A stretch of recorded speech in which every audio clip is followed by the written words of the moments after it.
محمد وعلى التوفيق سلام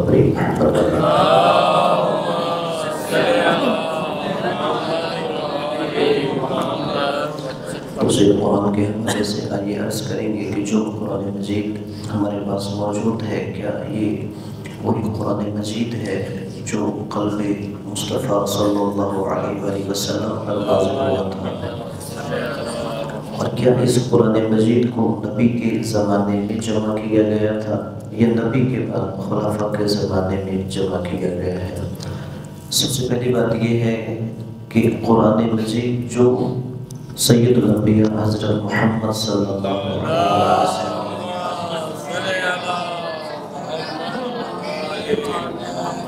ان کے قلب مطہر پر نازل ہوا تھا، آج بعینہ ہی وہی قرآن مجید ہمارے ہاتھوں میں موجود ہے۔ نہ اس قرآن مجید سے کسی آیت کی کمی کی گئی ہے اور نہ ہی کسی آیت کا اضافہ کیا گیا ہے۔ اگر تحریف قرآن کے حوالے سے دیکھیں تو سب سے پہلے اللہ تبارک و تعالیٰ نے خود قرآن کی ذمہ داری لی کہ اِنَّا نَحْنُ نَزَّلْنَا الذِّكْرَ وَإِنَّا لَهُ لَحَافِظُونَ، کہ ہم نے اس قرآن مجید کو نازل کیا ہے اور ہم نے اس کی حفاظت کرنے والے ہیں، یعنی پہلے اس کی حفاظت کی ذمہ داری خدا نے لی ہے۔ اور دوسرا، جب بھی کوئی آیت نازل ہوتی تھی تو رسول خدا نے مختلف صحابہ کو اس کام کے لیے متعین کیا ہوا تھا کہ اس آیت کو لکھ لیں۔ بعض چمڑے کے بڑے ٹکڑے تھے ان پر لکھ لیا جاتا تھا، یا جو اونٹ کی بڑی ہڈیاں ہوتی تھی ان پر لکھ لیا جاتا تھا، یا ریشمی کپڑوں پر لکھ لیا جاتا تھا۔ تو اس طرح لکھنے کا انتظام رسول خدا نے کروایا۔ اور پھر تیسرا، جیسے ہی کوئی آیت نازل ہوتی تھی پھر اس آیت کو حفظ کرنے کا اہتمام کیا جاتا تھا کہ مسلمان اس آیت کو حفظ کر لیتے تھے۔ لہٰذا قرآن مجید سے کسی آیت کو نکال دینا یا کسی آیت کا اضافہ کر دینا یہ ممکن نہیں تھا۔ اور اگر اس حوالے سے آپ روایات دیکھیں گے تو شیعوں کی کتابوں میں بھی ایسی روایتیں ہیں جس سے یہ محسوس ہوتا ہے کہ شاید قرآن میں تحریف ہے، اور اہل سنت کی کتابوں میں بھی ایسی روایت ہے کہ جس سے یہ لگتا ہے کہ شاید قرآن میں تحریف ہے، لیکن نہ شیعہ تحریف کے قائل ہیں نہ اہل سنت تحریف کے قائل ہیں۔ ہو سکتا ہے کہ اہل سنت کے آپ شیعوں کی کتاب میں فلاں روایت موجود ہے، اسی طرح اہل تشیع صحیح بخاری کے اندر ایسی روایات موجود ہیں کہ اس سے کہتے ہیں کہ آپ کی کتابوں میں ہے کہ یہ قرآن اصل نہیں ہے، لیکن کوئی عملی طور پر اس عقیدہ نہیں رکھتا کہ قرآن مجید کے اندر تحریف ہے، اس لیے کہ ان روایات کا اعتماد نہیں کیا جاتا، بلکہ قرآن متواتر سے ثابت ہے کہ وہی قرآن ہے کہ جو رسول خدا صلی اللہ علیہ وسلم کے قلب مطہر پر نازل ہوا۔ اور پھر جو دوسری بات ہے کہ یہ قرآن کیا نبی کی زندگی میں جمع ہو گیا تھا، یہ بعد میں خلفاء نے جمع کیا۔ اس حوالے سے جو اہل تشیع کا نظریہ ہے کہ رسول خدا صلی اللہ علیہ وآلہ وسلم نے یہ قرآن جمع کیا تھا، کیونکہ نبی نے اپنی زندگی میں ایک حدیث ارشاد فرمائی کہ انی تارکٌ فیکم الثقلین، میں تم میں دو چیزیں چھوڑے جا رہا ہوں، کتاب اللہ وعطرتی اہل بیتی، ایک اللہ کی کتاب ہے، دوسرے میری عطرت و اہل بیت ہے۔ اگر نبی کی زندگی میں قرآن جمع نہیں تھا تو پھر نبی کیسے ارشاد فرما رہے تھے کہ میں تم میں قرآن چھوڑ کے جا رہا ہوں؟ قرآن کتاب کی شکل میں تھا تو نبی نے کہا کہ میں تمہارے درمیان قرآن چھوڑ کے جا رہا ہوں، ورنہ صحابہ کرام کہتے یا رسول اللہ قرآن کہاں پہ ہے جو آپ چھوڑ کے جا رہے ہیں؟ اور دوسرا، یہ جو سورتوں کی ترتیب ہے یہ بھی رسول خدا نے ہی مرتب کی ہے۔ سب سے پہلی سورت کون سی ہے؟ سورۃ الفاتحہ، اس کا پورا نام ہے فاتحۃ الکتاب۔ فاتحۃ الکتاب کا مطلب یہ ہے کہ کتاب کو کھولنے والی، یعنی جب کتاب کو کھولا جائے گا تو جو سب سے پہلی سورت سامنے آئے گی اسے کہتے ہیں فاتحۃ الکتاب۔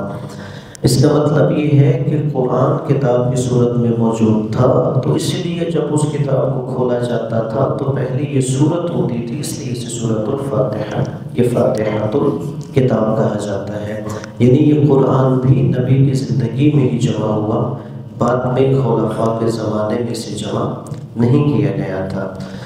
اور پھر یہ جو سورتوں کی ترتیب ہے یہ بھی رسول خدا نے خود مرتب کی، آیتوں کی ترتیب بھی رسول خدا نے خود مرتب فرمائی تھی، اور یہ ترتیب نزولی نہیں ہے۔ نزولی کے کیا مطلب کہ جس ترتیب سے قرآن نازل ہوا ہے کیا اسی ترتیب کے ساتھ قرآن جمع کیا گیا ہے؟ نہیں، اس طرح نہیں ہے۔ جیسے کہ پہلی جو آیت نازل ہوئی تھی وہ سورۃ العلق کی آیتیں تھیں ابتدائی، لیکن اب وہ سورۃ العلق 30ویں پارے کے اندر ہے۔ اور اسی طرح جو آخری آیتیں نازل ہوئی تھیں وہ سورہ مائدہ کی آیتیں تھیں، الیوم اکملت لکم دینکم، لیکن وہ سورہ مائدہ کے اندر موجود ہیں۔ یعنی ترتیب نزولی نہیں ہے، اس کو ترتیب توقیفی کہا جاتا ہے۔ اور پھر عام طور پر یہ کہا جاتا ہے کہ شاید شیعوں کے کوئی 40 پارے ہیں، حالانکہ ایسا کچھ بھی نہیں ہے۔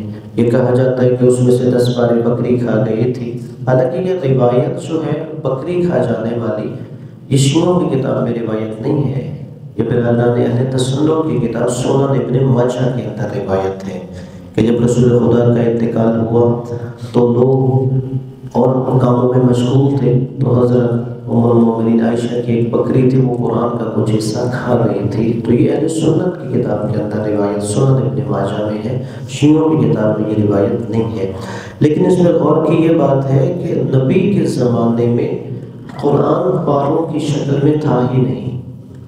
جب قرآن نازل ہوا اس وقت بھی پارے نہیں تھے، یعنی جو آج ہمارے پاس 30 پاروں کی شکل میں قرآن موجود ہے، کہ نہ نبی نے پارے مرتب کیے، نہ صحابہ نے مرتب کیے، نہ اہل بیت نے مرتب کیے۔ یہ بعد میں مسلمانوں نے اپنی آسانی کے لیے قرآن کو 30 پاروں میں تقسیم کر دیا، یعنی اگر ایک مہینے میں کوئی قرآن کی تلاوت کرنا چاہتا ہے تو وہ اس طرح قرآن کو 30 حصوں میں تقسیم کر دیں۔ نبی کے زمانے میں، صحابہ اہل بیت کے زمانے میں قرآن صرف سورتوں کی شکل میں موجود تھا، اور وہ قرآن مجید کی جو 114 سورتیں ہیں اسی شکل میں موجود تھا۔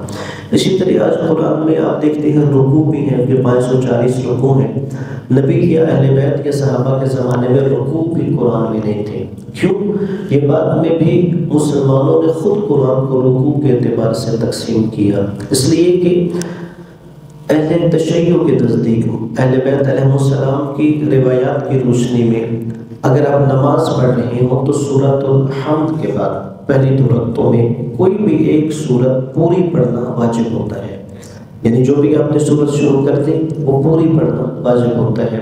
بلکہ 2 صورتیں ایسی بھی ہیں کہ جن کو ملا کے پڑھا جاتا ہے، جیسے سورہ فیل اور سورہ قریش۔ اگر یہ نماز میں پڑھنی ہو تو یہ دونوں ملا کے پڑھی جاتی ہے، سورہ فیل اور سورہ قریش۔ اسی طرح سورہ الم نشرح اور سورہ الضحیٰ اگر یہ پڑھنی ہو دونوں ملا کے پڑھی جاتی ہے۔ لیکن ہمارا نظریہ کیا ہے کہ پوری سورت پڑھیں گے تو پھر رکوع بھی جائیں گے، لیکن باقی برادران اسلام کا عقیدہ یہ ہے کہ نہیں، پوری سورت پڑھنا ضروری نہیں ہے، اب کچھ آیتیں پڑھنے کے بعد رکوع میں جا سکتے ہیں۔ تو اس لیے انہوں نے اپنی آسانی کے مطابق کچھ آیتوں کا ایک رکوع بنا دیا کہ آپ اتنی آیتیں پڑھیں، اس کے بعد آپ رکوع میں جا سکتے ہیں۔ اس لیے قرآن کو انہوں نے رکوع میں تقسیم کر دیا کہ اتنے رکوع ہیں پارے کے، ورنہ نبی ائمہ کے زمانے میں یہ رکوع بھی موجود نہیں ہوتے تھے۔ اور اس کا خلاصہ یہی ہے آخری بات کہ یعنی جو ہمارے پاس قرآن مجید ہے، یہ قرآن مجید وہی ہے جو رسول خدا صلی اللہ علیہ وآلہ وسلم کے قلب مطہر پہ نازل ہوا، اور نبی نے اسے جمع کیا، اور جو ہمارے پاس جس ترتیب سے صورتیں اور آیتیں ہیں یہ بھی رسول خدا صلی اللہ علیہ وآلہ وسلم نے خود مرتب فرمائے تھے۔ اگرچہ کہ اس وقت قرآن مجید صورتوں کی ترتیب کے ساتھ تھا، پاروں کی ترتیب کے ساتھ نہیں تھا۔ یہ پارے اور رکوع بعد میں مسلمانوں نے اپنی آسانی کے لیے مرتب کیے تھے۔ اس حوالے سے یہ کوئی اور آپ کا سوال ہو تو آپ لوگ پوچھ سکتے ہیں۔ ایسا قبلہ برش اور مسواک کے حوالے سے کیا ہوتا ہے، اور بعض دفعہ ہم ٹریفک میں ہوتے ہیں تو دھواں وہاں پہ ہوتا ہے، تو اس سے اگر انسان کوشش کرتا ہے بچتا ہے لیکن پھر بھی وہ چلا جاتا ہے، اس حوالے سے ان کا سوال یہ ہے کہ اگر کوئی انسان حالت روزہ میں ہو تو کیا وہ ٹوتھ برش کر سکتا ہے یا مسواک کر سکتا ہے؟ حالت روزہ میں ٹوتھ برش یا مسواک کرنے سے روزہ باطل نہیں ہوتا، لیکن شرط یہ ہے کہ پیسٹ اندر نہیں حلق میں جانی چاہیے۔ اسی طرح اگر آپ مسواک بھی کر رہے ہو تو روزہ باطل نہیں ہوتا، لیکن وہ مسواک جو ہے لعاب کے ساتھ حلق سے نیچے نہیں جانا چاہیے۔ اگر تو یہ ہے کہ مسواک کی رطوبت لعاب کے ساتھ حلق میں چلی جائے گی تو روزہ باطل ہو جائے گا۔ اسی طرح اگر جو ٹوتھ پیسٹ ہے وہ حلق کے اندر چلی جائے گی تو پھر روزہ باطل ہوگا، ویسے اگر حلق میں نہیں جاتی تو روزہ باطل نہیں ہوتا۔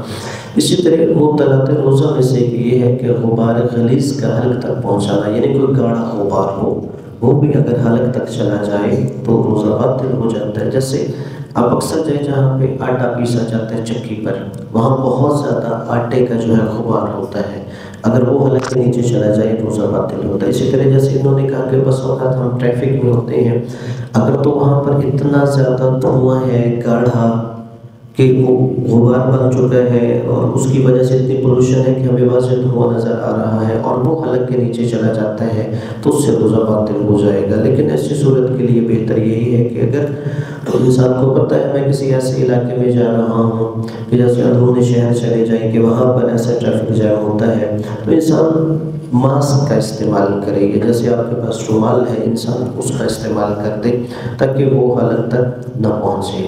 لیکن اگر عمدن انسان اسی جگہ پہ چلا جائے اور غبار جو ہے وہ حلق تک پہنچ جائے گا، جیسے دھواں ہے وہ گاڑھا ہے اور حلق تک پہنچ گیا تو اس سے بھی روزہ باطل ہو جاتا ہے۔ سبب علی محمد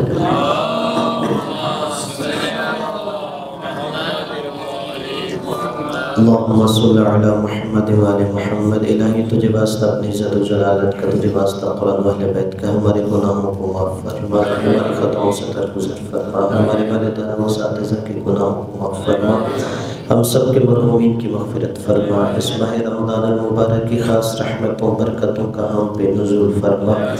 اس ماہ رمضان المبارک کے صدقے میں جو تو نے جنت کے دروازے ہم پہ کھولے ہیں انہیں ہمیشہ کے لیے ہم پہ کشادہ فرما، جو تو نے ماہ رمضان میں جہنم کے دروازے ہم پہ بند کیے ہیں انہیں ہمیشہ کے لیے ہم پہ بند فرما۔ بر الہ تجھے واسطہ محمد والے محمد کا پریشان حال کی پریشانیاں دور فرما، تنگ دست حال کی تنگ دستی دور فرما، جو بھی اولاد نے اولاد عطا فرما، جو بیمار ہے شفا یا فرما، ہم سب کی عبادتوں کو قبول و منظور فرما۔ بر الہ ہمیں اپنی سعادت اور خوشبخت بندوں میں سے قرار فرما، ہمیں سوائے اپنی ذات کے کسی کا محتاج نہ فرما۔ مسلمانان عالم اسلام دنیا کے جس کونے میں آباد ان کے جان مال ناموس عزت کی حفاظت فرما، ہمیں حج و زیارات بار بار نصیب فرما، ہمارے وقت کے امام کو ہم سے راضی فرما، حجت دورہ امام زمانہ کے ظہور میں تاج فرما، ہمیں ان کے عمل و انصار میں محشور فرما۔